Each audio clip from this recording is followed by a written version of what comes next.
Okay, so we're going to go over my takeaway number 3 from the SOSORT conference I just went to last week in Croatia, where we talked about conservative scoliosis treatment. And this takeaway number 3 is one of the biggest ones that I took away from this conference, and I think you'll enjoy this one. So here's takeaway number 3.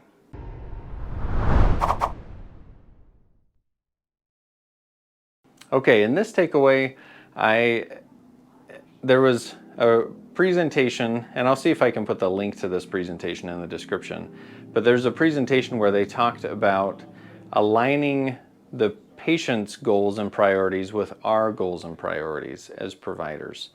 I think sometimes we're speaking different languages, and what happens is someone comes into the clinic and we measure a bunch of different things: their cob angle, their height, their angle of trunk rotation. We measure all these different metrics to monitor and manage their scoliosis curve.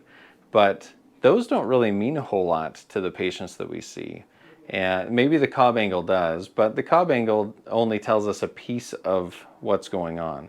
So when we're doing these measurements, we have to make sure that we are aligning our goals in the clinic as a physical therapist or as an orthotist with what the goals of the patient, family, parents, what their goal actually is. So for example, the cob angle is just a measurement of the curve. It doesn't necessarily influence your life. We do have certain things, like if the curve gets over 30 degrees as an adolescent, you have more pain as an adult, potentially. Or if it gets bigger, then you'll need to do different things to treat that, like surgery and things like that. But most of the time when someone comes in with scoliosis, they have specific concerns. It could be aesthetic. It could be that they don't really like the way that their back looks, that people notice it, that they notice that their shoulder blade is poking out.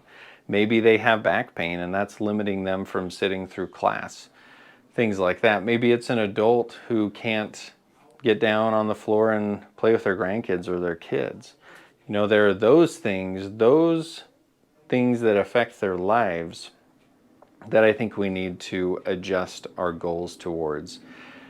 If we talk too much about reducing the cob angle or making sure that the scoliosis doesn't progress in the cob angle, or their angle of trunk rotation doesn't increase, that doesn't really translate to what their goals actually are. So as a provider, make sure that you are asking them what their goals are. If you're a patient, make sure you are communicating what your goals are to your provider. Whether that's an orthotist, a PT, a surgeon, make sure you're talking to them about what you want. If you want to work on the look of your scoliosis, tell your therapist about that. Tell them that you want to work on reducing the rotation or keeping your shoulder blade in a better position when you're dancing, for example. I had a patient recently that was the case. She was a ballet dancer and she kept having pain around her shoulder blade, but more important than that, maybe not more important, but along with that, her instructor kept telling her that her shoulder blade was poking out. And so we taught her how to control that. And that was more beneficial than talking about her cob angle. So we have to make sure that we're not just talking to our patients about the metrics that we measure. We need to be talking to them about what matters to them. Aesthetics, pain, posture. You know, I had a patient yesterday who his wife keeps telling him to stand up straight, but he really is having a hard time learning how to do that because of his scoliosis and kyphosis curves. So we talk to him and we work with him on his posture and how that's improving, rather than talking about, oh, your lordosis curve or your kyphosis, which do correlate with his posture, but we need to be staying in the same language. So a little bit of a soapbox here, making sure we're correlating what we're talking about with what our patients' goals and their values are. So if you're a patient and you don't feel like your values are aligned with your providers, you may want to look at someone who is aligned with your values and what your goals are. And I would highly recommend to talk to your provider about those goals, whether it's a surgeon, whether it's a therapist, whether it's an orthotist, anyone involved in your care.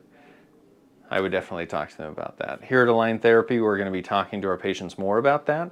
We've already started a process where we look at their top 2 goals and we revisit those each visit to make sure that we're making progress towards their goals, not just our goals. Because it doesn't matter if the cob angle changes if you still can't sit on the floor and play with your kids. So a little bit of a soapbox, takeaway number 3, and communication and making sure we're aligning our goals. So thanks for watching. Hopefully this was helpful. Don't forget to subscribe.